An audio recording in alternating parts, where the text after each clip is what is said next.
కేసీఆర్ జగన్మోహన్ రెడ్డి భేటీ నేపథ్యంలో తెలుగు రాజకీయాలు ఒక్కసారిగా మారిపోయాయా? ఈ భేటీలో రేవంత్ రెడ్డి అలాగే చంద్రబాబు పైన చర్చ జరిగిందా అంటే అవునని సమాధానం ఇస్తున్నారు కొంతమంది రాజకీయ విశ్లేషకులు. ఇక ఇదే అంశానికి సంబంధించి మనతో మాట్లాడేందుకు తెలంగాణ తెలుగుదేశం పార్టీ అధికార ప్రతినిధి ఏఎస్ రావు గారు మనతో ఉన్నారు. ఆయనతో మాట్లాడదాం. సార్ నమస్తే అండి. సార్, నిన్న కేసీఆర్ గారు జగన్మోహన్ రెడ్డి గారు భేటీ అయిన తర్వాత తెలుగు రాజకీయాలు ఒక్కసారిగా మారిపోయాయని, ఆ భేటీలో కేవలం రేవంత్ రెడ్డి అలాగే చంద్రబాబు గురించి మాత్రమే చర్చ జరిగిందంటూ కూడా ఒక సమాచారం, ఒక వార్త బయటకు వచ్చిన నేపథ్యంలో ఈ వార్తలో వాస్తవం ఉందా అంటే ఏం చెప్తారు? ఇప్పుడు లంగబోయి దొంగను కలిస్తే ఏమవుతుంది? గిదే అవుతుంది. మీరు ఒక విషయము, వాళ్ళిద్దరు కలయిక మీరు నిన్న అందరు చూశారు. ఒక నెల క్రితమే తెలంగాణలో ఎన్నికల రోజు ఏం జరిగింది? ఇక్కడ నాగార్జున సాగర్ డ్యామ్ పైన ఏం జరిగింది? ఆంధ్ర పోలీసు తెలంగాణ పోలీసులపై దాడి చేయడం, తెలంగాణ పోలీసులు ఆంధ్ర పోలీసు పైన దాడి చేయడం.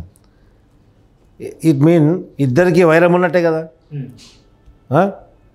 మళ్ళీ వైరం ఉన్నోడు, మళ్ళీ అంత వైరం ఉన్నోడు, అంత వాళ్ళ యొక్క రాష్ట్రం పైన అంత పట్టు ఉన్నాడు, అంత ప్రేమ ఉన్నాడు, రాష్ట్రం కొరకు దాడి చేయడానికి దిగినోడు. ఇక్కడ మనోడులో దాడి చేయడానికి అక్కడ దిగిండు, ఆయన అక్కడ రాష్ట్రం ప్రేమ మీద మన మీద దాడి చేయడానికి ఆయన అక్కడ దిగిండు. ఇంతగా రాష్ట్రాన్ని ప్రేమించి ఒకరినొకరు వైరం కొట్టుకుని దాడి చేసుకునేంత వైరం ఉన్నప్పుడు ఇప్పుడు కౌగిలించుకోవడం ఎందుకండి? ఇది ఎవరిని పిచ్చోళ్ళు చేస్తుండ్రు? ప్రజల్ని ఎర్రి పుష్పాలు అనుకున్నారా వీళ్ళేంది? అందుకే నేను అన్నాను లంగా దొంగ. ఇప్పుడు కేసీఆర్ దొంగ అని చెప్పేసి Revanth Reddy almost all more than 50% project చేసిండ్రు, ప్రజలు కూడా గమనిస్తుండ్రు. రేపు జ్యుడిషియల్ ఎంక్వైరీ అయితే దొంగ తెలుస్తుంది. అక్కడ ఆయన చేసేదంటే లంగ పనులు. మొత్తం ఎక్కడ నియోజకవర్గంలో ఎవరు ఒక చిన్న ఎగ్జిబిషన్ పెట్టినా కానీ వాళ్ళతో కమిషన్ కావాలండి. అంత అరాచకం సృష్టించారు. ఇక్కడ వచ్చి ఏం చేస్తారు?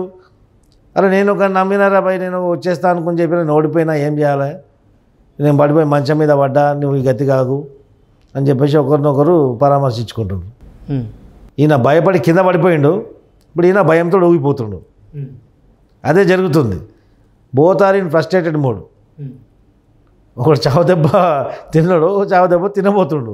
ఓకే, మన గతి రేపు ఏమవుతుంది బిడ్డ అని చెప్పేసి, నాకు ఆల్రెడీ జైల్లో ఉండి వచ్చినా మళ్ళీ నాకు జైలు దారి వాళ్ళు చూపిస్తున్నారు, నువ్వు కూడా జైల్లో పోయేటట్టున్నావు అని చెప్పేసి.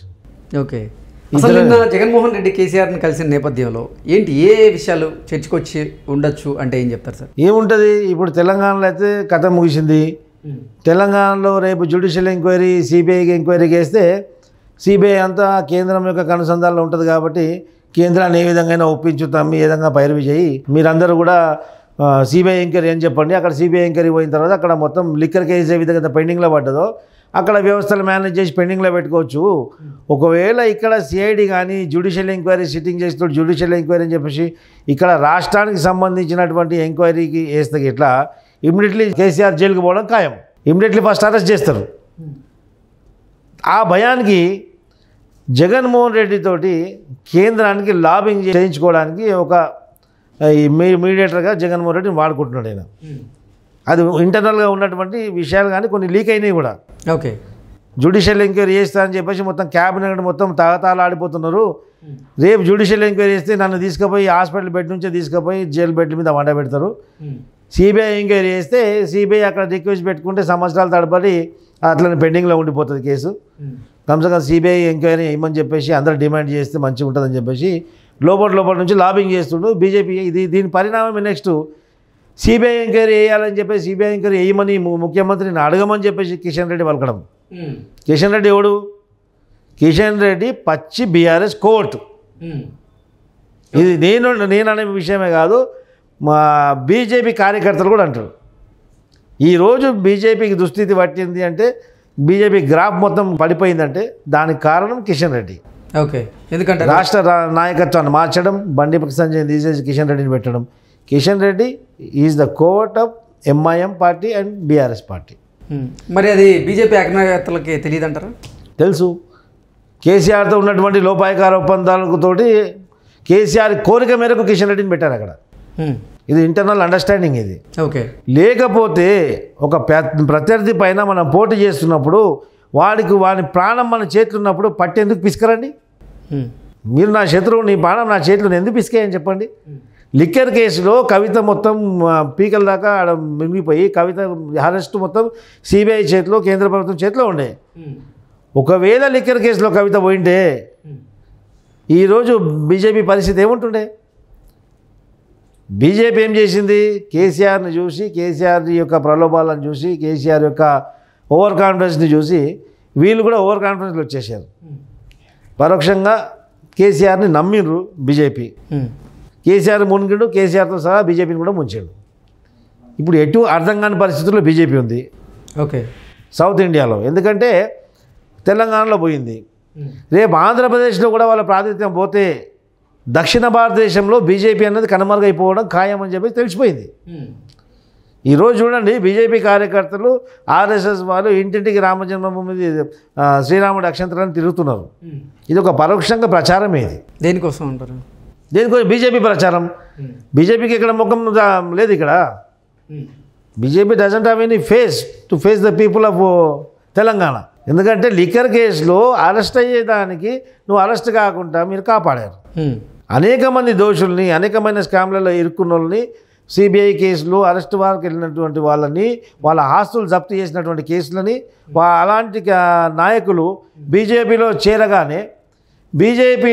చేరగానే వాళ్ళ కేసులు మొత్తం పక్కకు మూలన పడిపోతాయి. వాళ్ళ ఫైళ్ళు కూడా కదిలిచ్చే నాతుడు ఉండడు. ఇట్ మీన్ ఏంది అంటే నేరస్తులకు షెల్టర్గా మారింది కదా.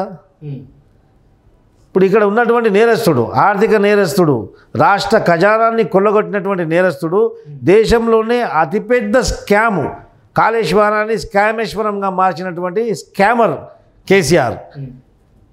ఇలాంటి వాడు కూడా అదే బీజేపీ పార్టీని ఆశ్రయించాలని చెప్పేసి బీజేపీ పార్టీ వాళ్ళకు పరోక్షంగా మెసేజ్లు పంపిస్తుండు, సిబిఐ ఎంక్వైరీ ఏమని చెప్పేసి. ఓకే, నిన్న జగన్మోహన్ రెడ్డి కేసీఆర్ని కలిసిన నేపథ్యంలో కేసీఆర్ గారు జగన్మోహన్ రెడ్డికి కొన్ని సలహాలు ఇచ్చారని, జగన్ నేను గత ఎన్నికల్లో ఈ తప్పులు చేశాను, ఇటువంటి తప్పులు నువ్వు చేయొద్దు అంటూ కూడా ఆయనకి కొన్ని సలహాలు ఇచ్చారంటూ కూడా ఒక వార్త బయటకు వచ్చింది. ఏంటి ఆ సలహాలు ఏమై ఉండొచ్చు అంటారు?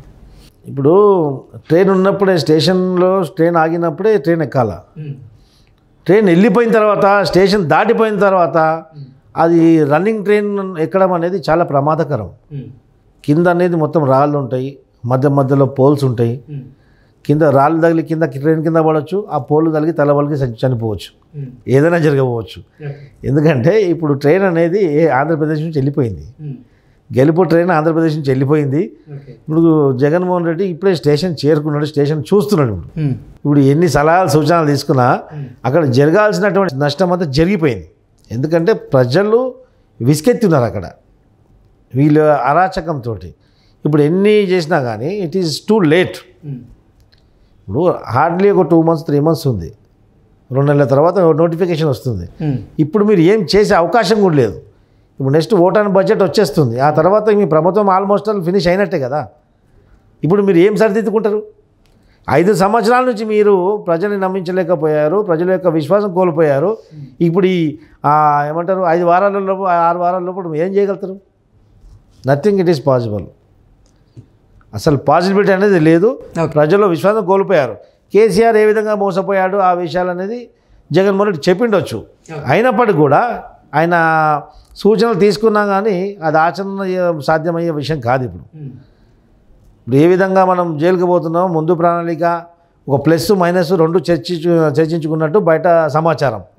రేపు నేను ఓడిపోతే, రేపు నువ్వు ఓడిపోయావు, వాళ్ళు నిన్ను జైలు వేయాలని చెప్పేసి అనునిత్యం ప్రయత్నిస్తున్నారు. దాన్ని కాపాడుకోవడం ఎట్లా? రేపు ఆల్రెడీ జైలు నుంచి వచ్చావు, జైలు తాళం చేతులు మళ్ళీ ఎప్పుడు ఓపెన్ చేస్తారో తెలియదు, మళ్ళీ పంపిస్తారు. అదే కాకుండా గత 4-5 సంవత్సరాల నుంచి నువ్వు చేసినటువంటి అనేకమైన అక్రమాలు ఉన్నాయి, దాన్ని కూడా జతపరిచి మళ్ళీ నువ్వు పర్మనెంట్గా దాంట్లోనే పెడతారా ఎట్లా అని చెప్పేసి ఇద్దరు ఒక జైల్లో ఖైదీలు మాట్లాడుకున్నట్టు ఆ సంభాషణ జరిగిండొచ్చు.